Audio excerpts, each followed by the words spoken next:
Hello everyone, आज भी बहुत सारे डॉक्टर्स ऐसा मानते हैं कि हाई कोलेस्ट्रॉल आपकी हेल्थ के लिए ख़राब है और इससे आपको हार्ट अटैक और स्ट्रोक का खतरा होने के चांसेस हैं। इसी वजह से वो आपको कोलेस्ट्रॉल कम करने की दवाइयाँ देते हैं।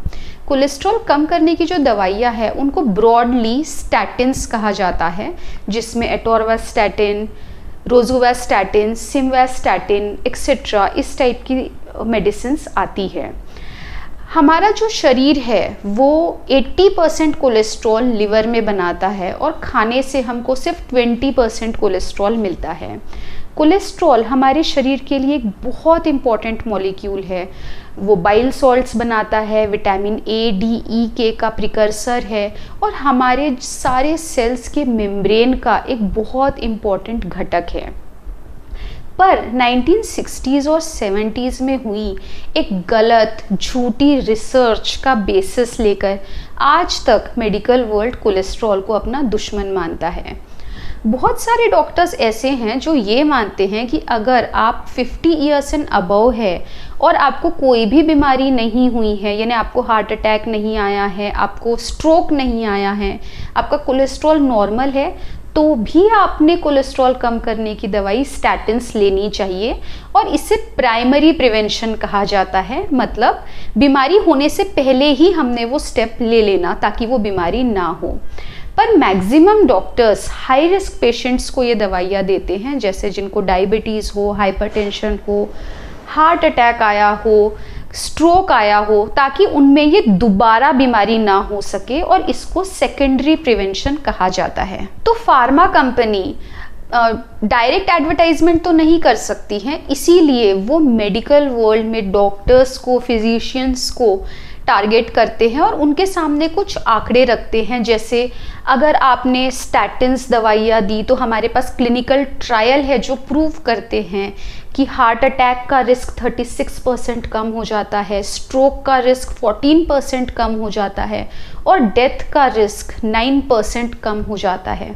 अब ये आंकड़े इतने फैसिनेटिंग है कि हर डॉक्टर अट्रैक्ट हो जाएगा ऐसी मेडिसिन लिखने को अपने पेशेंट के बेनिफिट के लिए। पर इन आंकड़ों की सच्चाई जाननी ज़रूरी है, क्योंकि फार्मा कंपनीज अपने क्लिनिकल ट्रायल में रिलेटिव रिस्क के आंकड़े रखकर हम सबको गुमराह करने की कोशिश करती है। तो ये समझने के लिए आपको पहले समझना होगा रिलेटिव रिस्क और एब्सोल्यूट रिस्क का डिफरेंस। और मैं आपको बहुत सिंपली बताऊंगी, कोई किसी भी स्टैटिस्टिकल मम्बो जबो में आपको नहीं फंसाऊंगी। तो आप इमेजिन करिए 2 बॉक्सेस, बॉक्स नंबर 1 और बॉक्स नंबर 2। दोनों बॉक्सेस के अंदर कुछ रुपए हैं। अगर आप बॉक्स नंबर 1 चूज करते हैं तो उसमें जो रुपए है उसका 90% आपको मिलेगा, और अगर आप बॉक्स नंबर 2 चुनते हैं तो उसके अंदर जो रुपए है उसका 10% आपको मिलेगा। तो आप कौन सा बॉक्स चुनेंगे? ये तो इस पर डिपेंड करता है कि दोनों बॉक्सेस के अंदर कितने रुपए हैं। तो बॉक्स नंबर 1 के अंदर 100 रुपए हैं और बॉक्स नंबर 2 के अंदर 1 लाख रुपीस है। अगर आप बॉक्स नंबर 1 चुनते हैं तो 90% के हिसाब से आपको 90 रुपये मिलेंगे, और बॉक्स नंबर 2 चुनते हैं तो 10% के हिसाब से आपको 10,000 रुपीज़ मिलेंगे। तो चलिए मानते हैं कि आपने बॉक्स नंबर 1 चुना, तो अब आप अपनी बात 2 तरीके से सामने रख सकते हैं। आप कह सकते हैं कि मैंने 90% जीता है, या फिर आप कह सकते हैं कि मैंने 90 रुपये जीते हैं।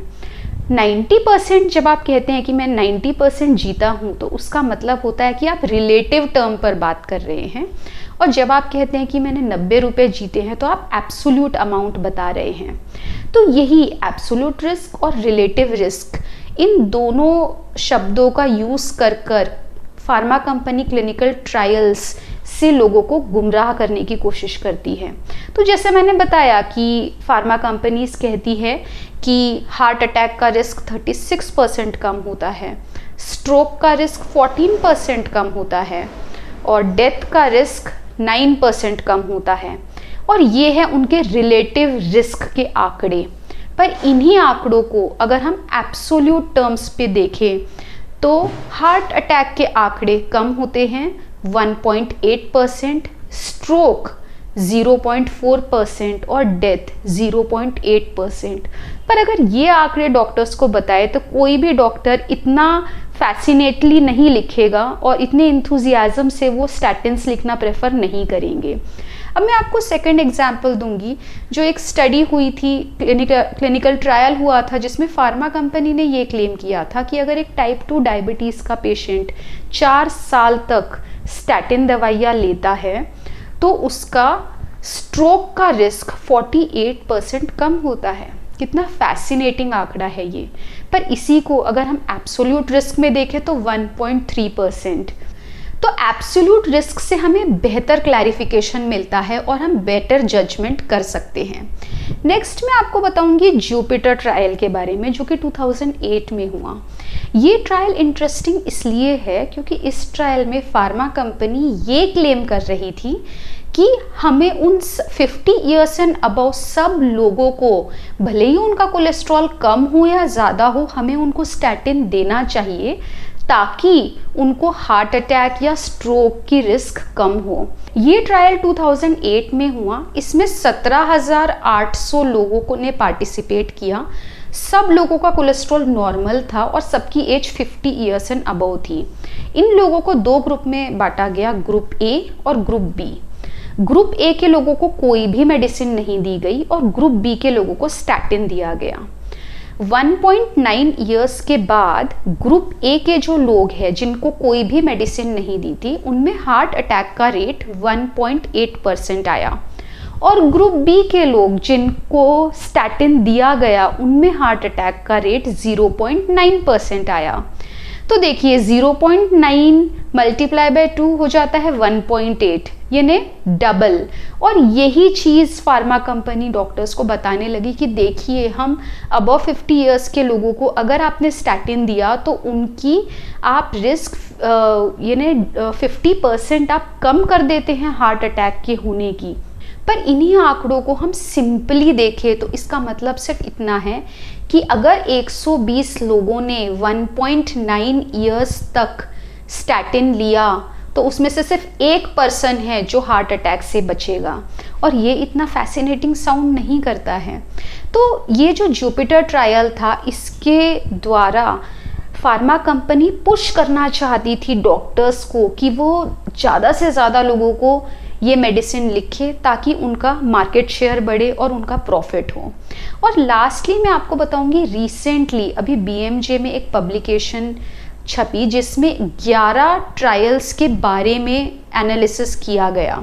इसमें 90,000 लोगों ने पार्टिसिपेट किया था और इसमें वो सिर्फ एक चीज़ देखना चाहते थे कि स्टैटिन देने से लोगों की उम्र कितनी बढ़ती है, लॉन्जिविटी कितनी मिलती है। क्योंकि आखिर में हम कोई भी मेडिसिन सिर्फ इसीलिए तो लेते हैं ताकि हम डेथ से बच सके या फिर हमारी लाइफ लंबी हो।